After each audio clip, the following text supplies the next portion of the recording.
तर मंडळी सकाळीच आम्ही मस्त असे बीचवर गेलेलो, खूप छान वाटत होतं.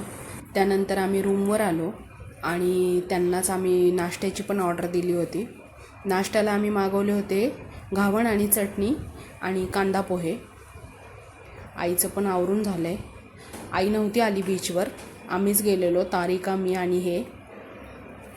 मस्त असा नाश्ता आला, पोटभर नाश्ता केला, रूमवर गेलो आणि सगळं आवरलं आमचं. आणि आज आम्हाला रूम खाली करायचा होता आणि आम्ही जाणार होतो श्रीवर्धनला. सगळ्या बॅगा वगैरे गाडीत ठेवल्या. खूप छान वाटलं देवी आगारला. त्यानंतर आम्ही निघालो आणि जाता जाता रस्त्यातच आम्ही सुकं मावरं घेतलं, आईसाठी आणि माझ्यासाठी. आम्ही दोघींनी पण घेतलं आणि इथं खूप स्वस्त भेटलं आम्हाला. ते घेऊन झाल्याच्या नंतर पुन्हा आम्ही निघालो. मग आम्ही गेलो भैरवनाथाच्या मंदिरात. खूप सुंदर मंदिर आहे.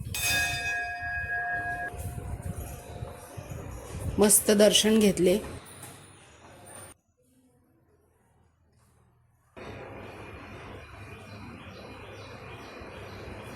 दर्शन घेतल्याच्या नंतर आम्ही तिथे थोड्या वेळ बसलो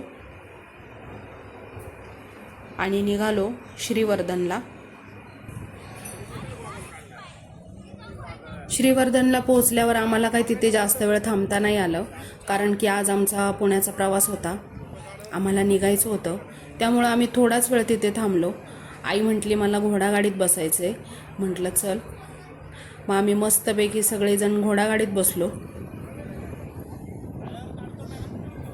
मस्तपैकी पाण्यामधून आमची घोडागाडी जात होती. आई थोडी घाबरत पण होती आणि तिला छान पण वाटलं. मस्त घोडागाडीची सवारी केली आणि आम्ही निघालो.